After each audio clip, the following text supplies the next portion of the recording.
घरात काही पाहुणे आलेले असेल आनंदीला सासूच्या मनात अचानक फारच चुकली. त्यावेळेला आधीच 3 मुलींचा बना असलेल्या घरात पुन्हा कधी मुलगी जन्माला आली तर एवढं कोण शकत नाही कोण. आता मुलगी जन्माला येण्याचे काय नुसत्या विचाराने सासूच्या अंगावरती शहारे दाट झाले. तळपायाची पुस्तकाला गेली व आता मुलगी नको म्हणून सासूने ताबडतोब सुरे सोनोग्राफी करण्यास सांगितली. पण म्हणतात ना जिथे जाती कर्म काढीची.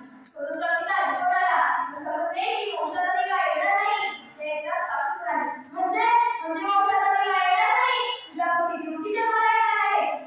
हे एकदा सासूचा राग अनावर झाला. ती संतापून म्हणाली त्या धड्याला मुलीचे तोंडही बघायचे नाही. मला आता काय या घराण्याचा वारसदार वंशाचा दिवा ताबडतोब डॉक्टरकडे जा आणि कट्ट राहायला तिच्या औषधा धाडस करून सासूच्या नजरेला जाते सून म्हणाली. पण सासूबाई ते तर पाप आहे ना. सासू संतापून म्हणाली एक शब्द पुढे बोलीस तर बघ या घरात जर राहायचं असेल तर माणसाला राहावे.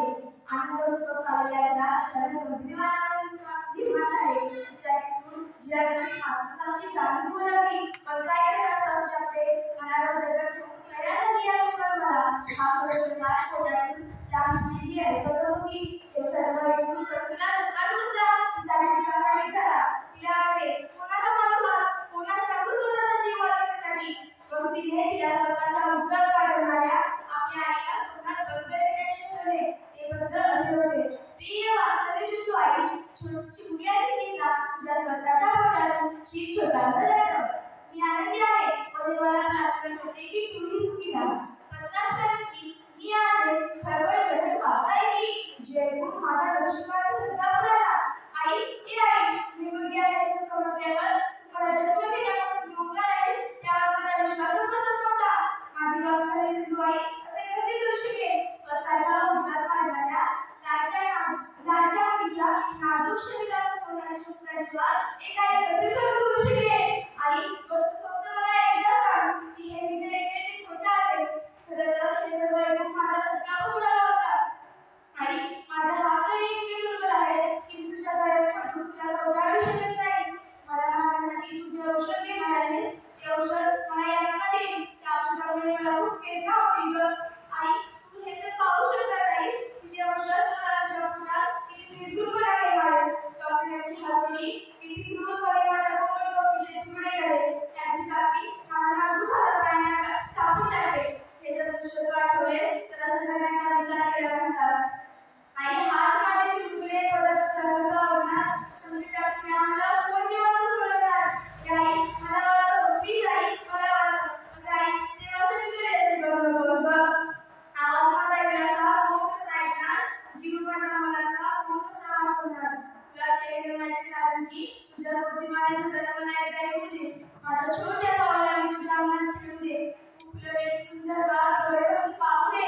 छोट्या मित्रांसह कलेच्या डोक्यात रंगू दे. मोठ्या मुलाने माझ्या गोष्टीची उगावची तुला सांगू दे. आई मी तुला वचन देते नाही करणार मी बाबाकडे बघण्याचा हट्ट. नको देऊ तुम्हाला नवीन पैंजण मी जायचे जुने पैंजण झाले. नको देऊ तुम्हाला नवीन कपडे मी जायचे जुने कपडे झाले. आई मी मूळ सारखे पुन्हा पुन्हा जास्त तुम्हाला देणार नाही. खाऊ खेळण्यासाठी तुमच्याकडे आदर देणार नाही. आई बघ तरी फार नाही केला ना.